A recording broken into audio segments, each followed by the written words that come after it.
morning, Mzansi. Welcome to Indaba Entertainment. Kindly like and subscribe to our YouTube channel and click the notification button. At the outset, that my comments that may follow do not include the brigadier sitting over there. She's expressly excluded, as is the young man who assisted her in doing his job. So, two of them, this doesn't apply to you. You say that you were struggling. I'm sorry, I can't see your rank from here. No. Provincial Commission. You, yes. I don't know your name and I can't see your rank. Lieutenant General Mutsunyani, Chairperson. Thank you. You say that you struggled to get cooperation from DCS. Is that correct? I think G4S. G4S, DCS, whomsoever. Who did you struggle with? G4S, Chairperson. You're a Lieutenant General, did you say? Yes, Chairperson. That's quite a rank. Tell me, how does a Lieutenant General in the South African Police Force struggle to get anything from anyone in this country? Please explain that. Chairperson, with the challenges we have, that's why we did get Section 205, because there are processes to follow. We did get Section 205 against G4S on the documentation we want. And further on that, then we started communicating through GIGS and DCS itself. Thanks, Chairperson. You needed to get a Section 205 subpoena in order to get information from G4S. Is that what you're telling us? We needed those documents for investigation, Chairperson. Then we sectioned them so that we can get those documentation. Yo, I wish you told me that yesterday. Who is the prosecutor who's leading this prosecutor-led investigation? Advocate Thabo Bester, Chairperson. From where? From Bloemfontein Court. Good. Can somebody tell me, perhaps it's an answer that DCS will give, so I won't ask you. Can somebody tell me why it was necessary to charter a private jet in order to bring Bester and this woman back to South Africa? The police have a jet. The state has another jet. Why was it necessary to charter a private jet?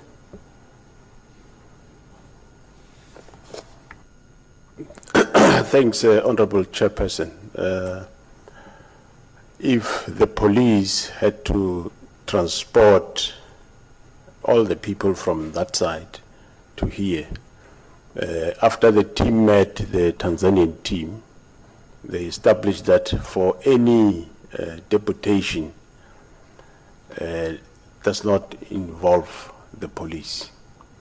When you deport anybody from a country, you deport the person, probably people that are responsible for immigration are the ones that come on board, but you don't deport through police. Police can assist in the process.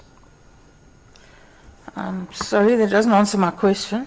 Why do you need to charter a private jet? Chairperson, simply put, it was part of negotiations with the officials on the other side that it would be their pleasure if it's done the way that it was done. So we had to respect those negotiations with them. So the Tanzanians wanted to fly to South Africa in a private jet.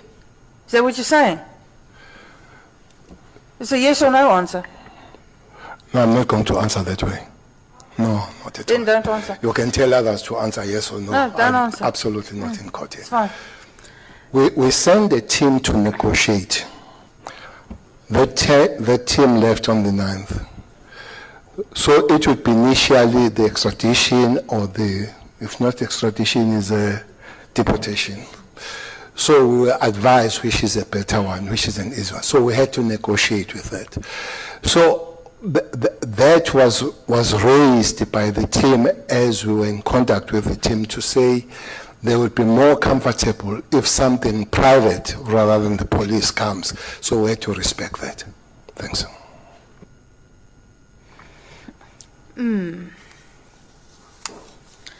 What is the case number of this particular investigation? This escape, murder, violation of dead bodies, whatever?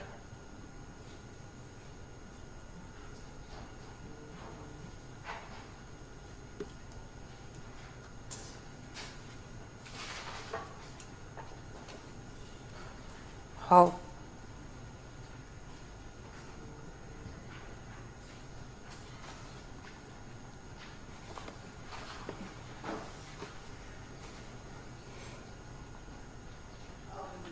Chairperson, for the escape is Glynnis Breytenbach case 316 of 1/2023. Fraud and violation of the body is Park Road case 1572-3/2023. The murder is Glynnis Breytenbach case 289-5/2022. Batu case 40-10/2021 is for culpable homicide, where the body of the father was claimed. Thanks, Chairperson. So the escape was registered in January 2023, Correct, Chairperson. despite the fact that you knew about it many months earlier. Why did it take so long to register on the criminal asset system? From the SAPSOF side, we did register an inquiry. Together with DCS, they indicated they are still busy with their investigation. That's why when they were ready with their investigation, DCS, Mr. Mokwang, approached us to say, on instruction of their national office, they are to register SK based on the report they received. General, I'm sorry, but I'm having trouble with this. DCS does not have an investigative capacity as far as I'm aware. They investigate escapes within the prison environment, but they don't investigate criminal matters. They have no capacity to investigate criminal matters. That's entirely your purview, am I correct? There are, but Chairperson, there were things they need to verify, because firstly, who's Thabo Bester? Was Thabo Bester supposed to be in in Group 4? Is Thabo Bester not in one of the cells in Group 4? Those are the information they were supposed to verify for to us as the police. And that took 6 months. That's when they said December they are ready, Chairperson. It took 6 months. Is that what you're telling us? Yes, correct, Chairperson. So when DCS came to us to say they are ready with the A1 statement. The police sat on their hands and did nothing for 6 months so that DCS could run through the prison in Mangaung and see if Thabo Bester wasn't in another cell. Chairperson, I think even as it was indicated by Judge Cameron, he indicated that they must finalize the report so that the report can be submitted and we take it from there. Thanks, Chairperson. I listened quite carefully, and this is directed at the Minister. I listened quite carefully to your explanation of catch-22s. You're fond of that phrase, catch-22? 3 minutes. Sorry, how many? You left with 3 minutes. Thank you. You're fond of the use of the phrase catch-22, and you sometimes apply it appropriately and sometimes you apply it conveniently.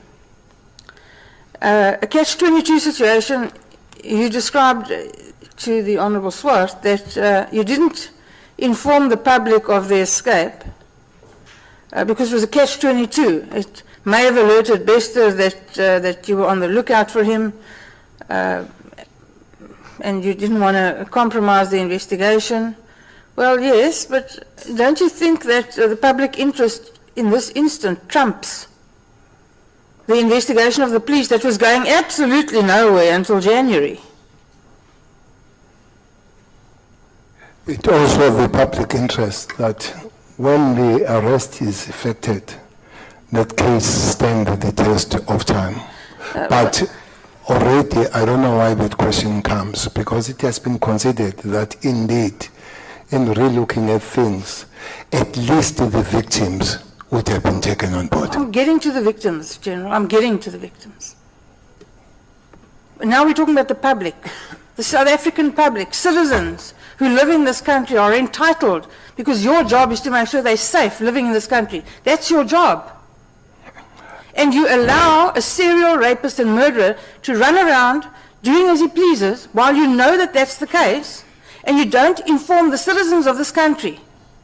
And you say it's a catch-22. Well, Chairperson, let me repeat. We're not making news. We're investigating.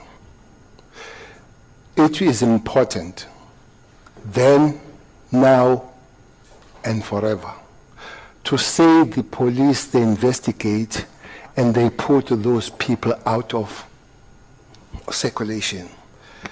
To say you'll announce that, be careful. People, they say, now Cele is mad. You go and get that person, and we have been on that track. That's why today, at 2 o'clock, it was expected that the other one appears in court, the other one is at Mampura and all that.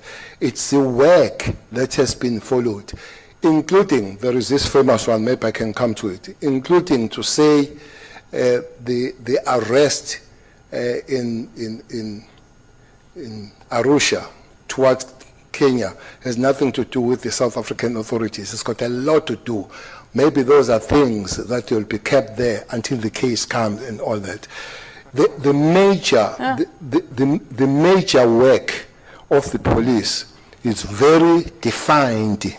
Is very defined on 205. Investigate, prevent, and indeed, I fully agree with you. At this one, it would have been on the limited way of talking with the families, the victims. Indeed, that point is taken on board. But broadly, it would be good to say this has happened and we've arrested those people of South Africa, as it has happened. Minister, I would like to say 2 things to you, because I probably only have a minute left. You don't. I don't. Yankee, give me a minute. You give me a minute. I will give you that minute so that you assist the committee going forward. Just say 2 things to you. 1, please don't lecture me on what the police do and don't do. I know what they do, I know what they don't do. I did it for years. You can teach me nothing about police investigations, with respect. Secondly, and I'm glad you take the point, and I'm glad that you concede it, it's an absolute disgrace that the victims of this man were not warned, were not prepared, were not protected. It's an absolute disgrace, and you should hang your head in shame, all of you. It's no way to treat people. But the most important thing is, answer me this. If while you were so busy protecting the secrecy of your investigation and deciding not to warn the South African public, who incidentally expect all of us here to protect them, and we've all failed, all of us. If Bester had murdered another woman, had raped another woman, what would you have said then? Well, I'm not a speculator. That has not happened. Yes, it did not happen. And secondly, I know you are a prosecutor, a vintage one for that matter.